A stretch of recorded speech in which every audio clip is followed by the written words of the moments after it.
Sejak kecil, banyak dari kita tumbuh dalam sistem yang secara halus, namun konsisten, menanamkan satu gagasan besar, bahwa Tuhan berada jauh di luar jangkauan kita.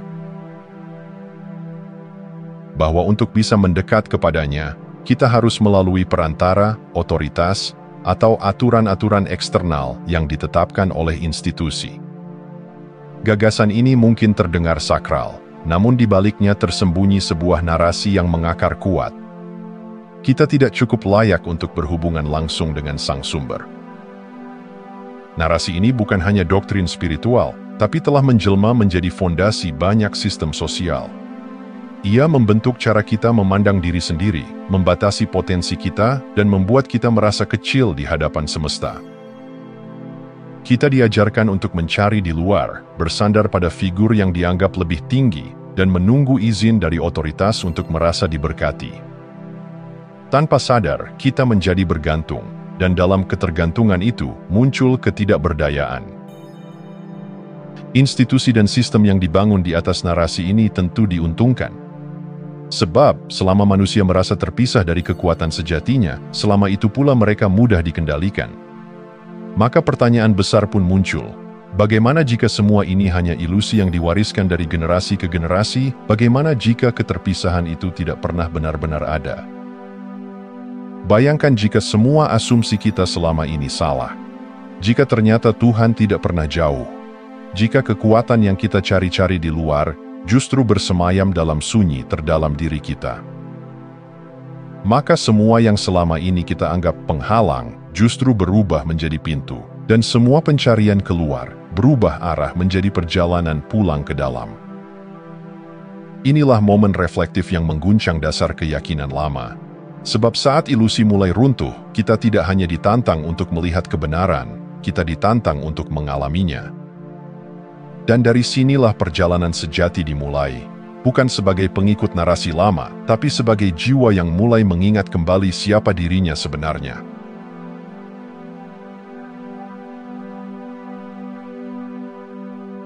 Ketika ilusi keterpisahan mulai retak, sebuah kesadaran baru perlahan muncul.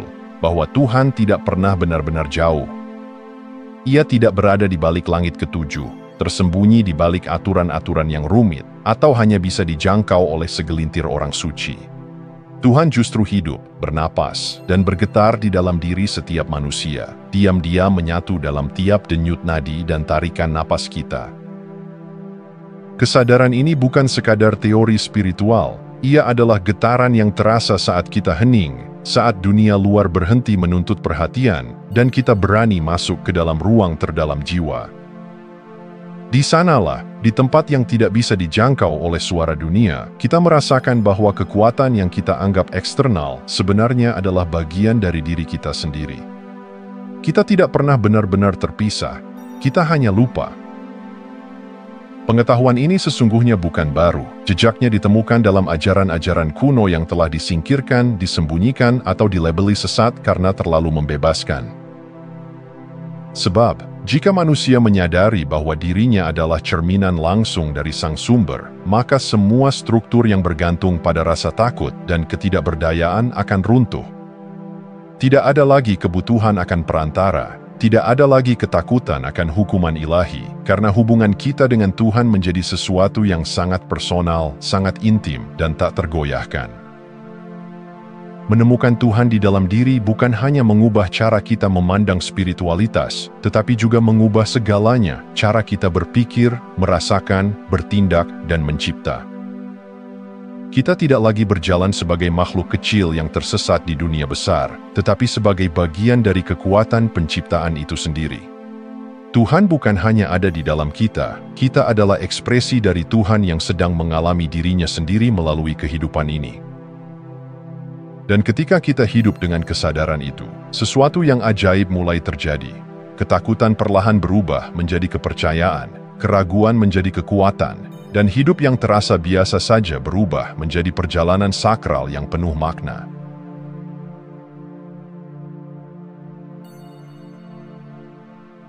Selama hidup, kita diajak untuk terus mencari jawaban, makna, cinta, bahkan Tuhan.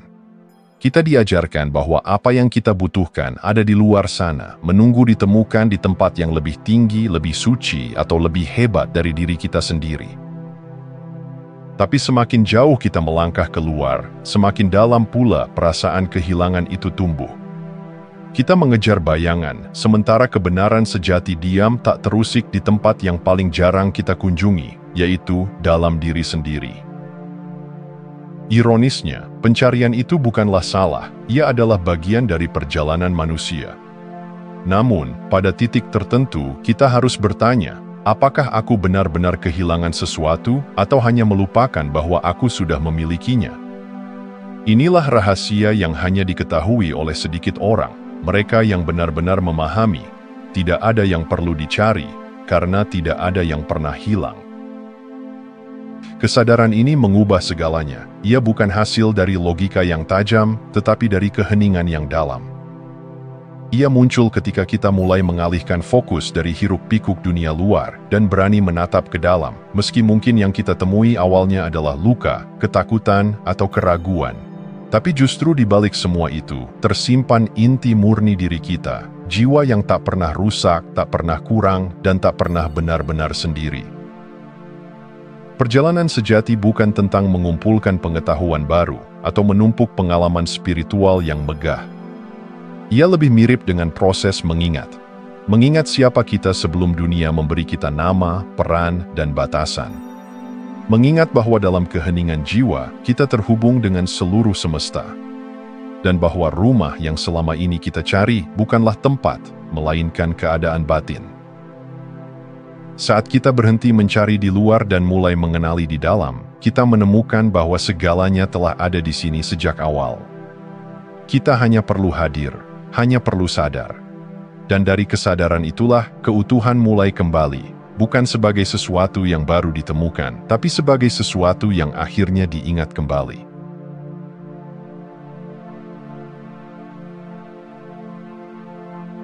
Di balik setiap doa, harapan, dan visualisasi, tersembunyi satu kunci yang sering luput dari perhatian, penyelarasan.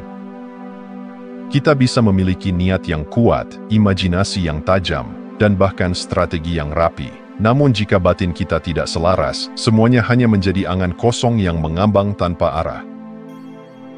Penyelarasan adalah ketika pikiran, emosi, dan keyakinan bergerak dalam irama yang sama.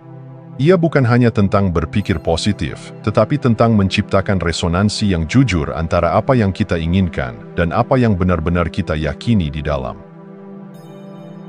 Banyak orang berkata ingin sukses, damai, atau dicintai, tapi di dalam dirinya masih menyimpan ketakutan akan kegagalan, luka dari masa lalu, dan keyakinan bahwa dirinya tidak layak.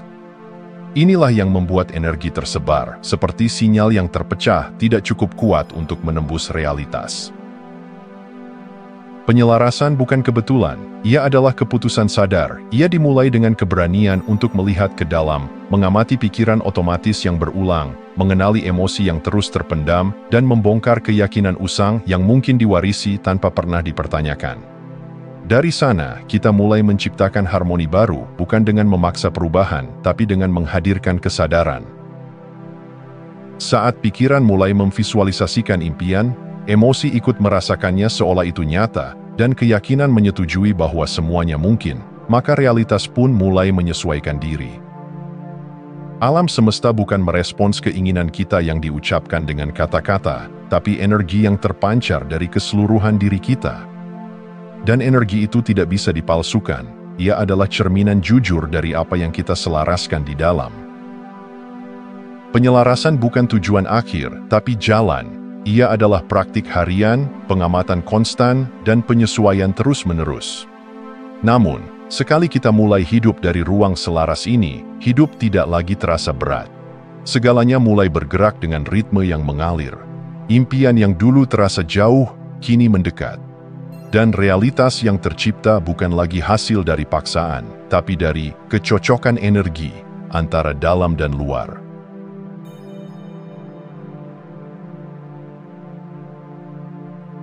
Seringkali kita diajarkan bahwa untuk meraih impian, kita harus menggenggamnya erat-erat, seolah jika kita melepasnya sebentar saja, semuanya akan hilang. Namun yang sering dilupakan adalah terlalu erat menggenggam bisa membuat kita justru kehilangan napas. Keterikatan yang berlebihan bukan tanda komitmen, tapi gejala ketakutan. Dan di balik ketakutan, mengendap keyakinan bahwa tanpa kendali, hidup akan berantakan. Disinilah pentingnya detachment. Bukan dalam arti menyerah atau berhenti berharap, melainkan dalam bentuk yang lebih lembut, namun jauh lebih kuat. Percaya. Percaya bahwa ketika niat sudah ditanam, ketika langkah sudah diambil, maka semesta tahu caranya menumbuhkan hasil, bahkan dengan cara-cara yang mungkin tak kita duga. Detachment bukan sikap pasif. Ia adalah tindakan aktif yang muncul dari pemahaman bahwa keinginan kita adalah bagian dari arus semesta, bukan pusat dari segalanya. Saat kita melepaskan keterikatan pada hasil tertentu, kita memberi ruang bagi sesuatu yang lebih besar untuk bekerja, sebuah kemungkinan yang lebih luas dari apa yang bisa dirancang oleh ego. Bukan berarti kita berhenti menginginkan, justru kita tetap memimpikan, tetap berusaha, namun tanpa rasa panik, tanpa kegelisahan. Kita melangkah bukan karena takut tidak dapat, tapi karena kita tahu bahwa apapun yang datang atau tidak datang, selalu punya tujuan yang lebih dalam. Ini bukan konsep yang mudah diterima, apalagi dalam dunia yang mengukur nilai lewat pencapaian. Namun begitu kita mencicipi kedamaian dari detachment sejati, kita mulai merasakan kemerdekaan yang sesungguhnya. Tidak lagi diperbudak oleh hasil, tidak lagi terguncang oleh perubahan. Kita menjadi seperti akar yang dalam, tetap tenang meski angin kencang. Dan dari ruang inilah, ruang tenang, percaya, dan terbuka, keajaiban sering muncul. Bukan karena kita memaksa dunia, tapi karena kita selaras dengannya. Kita berhenti mengejar dan mulai menarik. Kita berhenti mengontrol dan mulai menerima. Dan justru disitulah semuanya mulai datang dengan cara yang paling mengejutkan dan indah.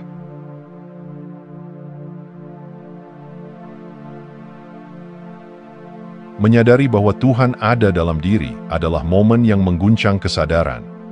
Tapi kesadaran itu, jika hanya berhenti sebagai pemahaman intelektual, tak akan mengubah hidup siapapun.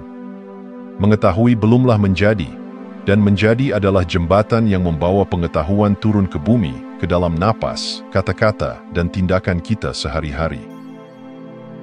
Menjadi perwujudan ilahi bukan berarti menjadi sempurna tanpa celah. Justru, itu berarti menjalani hidup dengan kehadiran penuh, membawa kesadaran suci ke dalam yang paling biasa.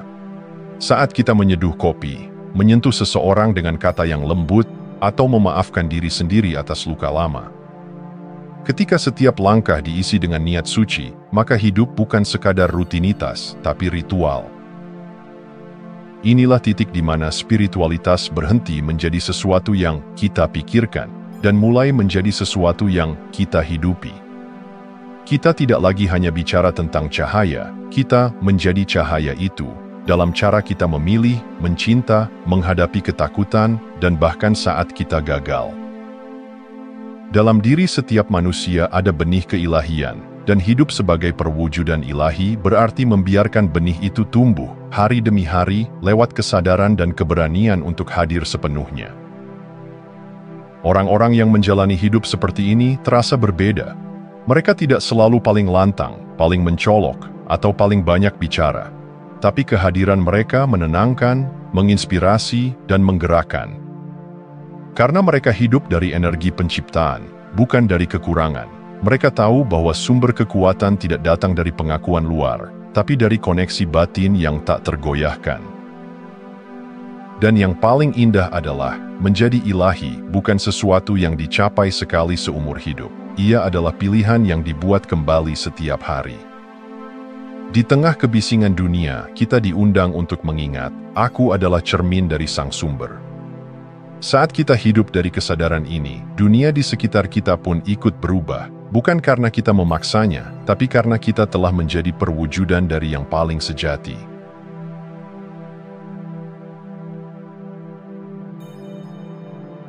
Keyakinan bukanlah sesuatu yang turun dari langit, tiba-tiba mendarat di dada, lalu menjadikan kita kuat dan tak tergoyahkan.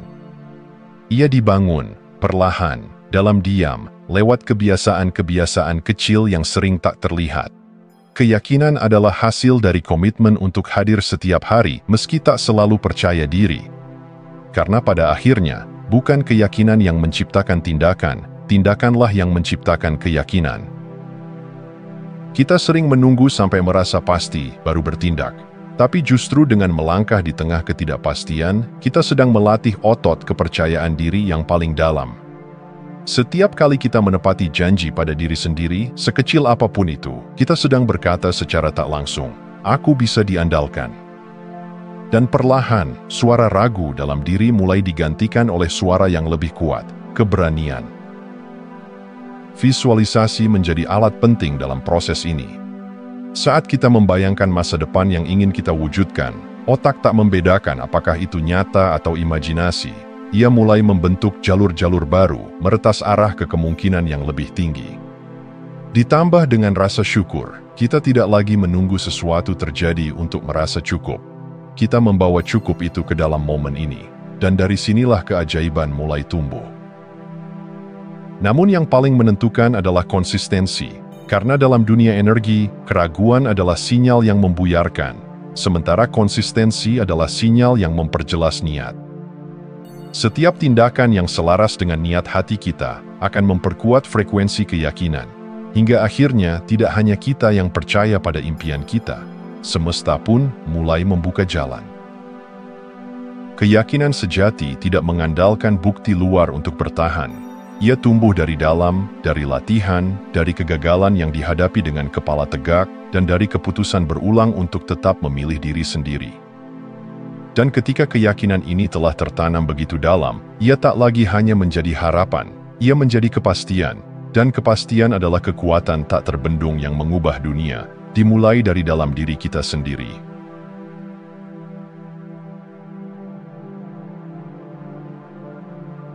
Dari sejak kecil, kita diajarkan untuk memandang ke atas, mencari sosok agung yang jauh di langit, memohon, berharap, menunggu jawaban.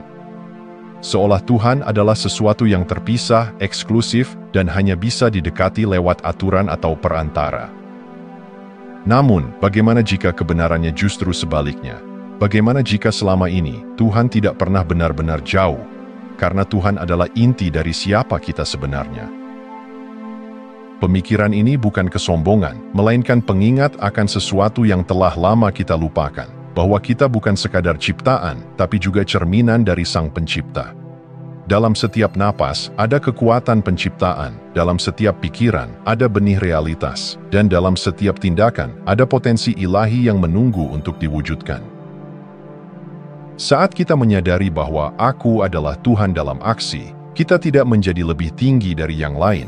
Kita justru menjadi lebih sadar, lebih hadir, lebih penuh cinta. Karena kesadaran ini membawa tanggung jawab untuk mencipta dengan bijak, untuk memilih dengan hati, dan untuk hidup bukan dari rasa takut, tapi dari kelimpahan. Inilah kekuatan yang telah lama tertidur di dalam diri manusia. Kekuatan yang tidak bersuara lantang, tapi terasa seperti nyala api lembut di dada, hangat, stabil, membimbing.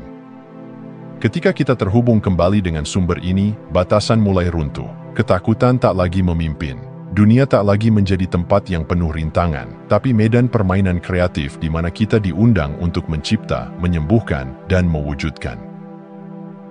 Jadi, jangan lagi cari keluar untuk menemukan siapa dirimu.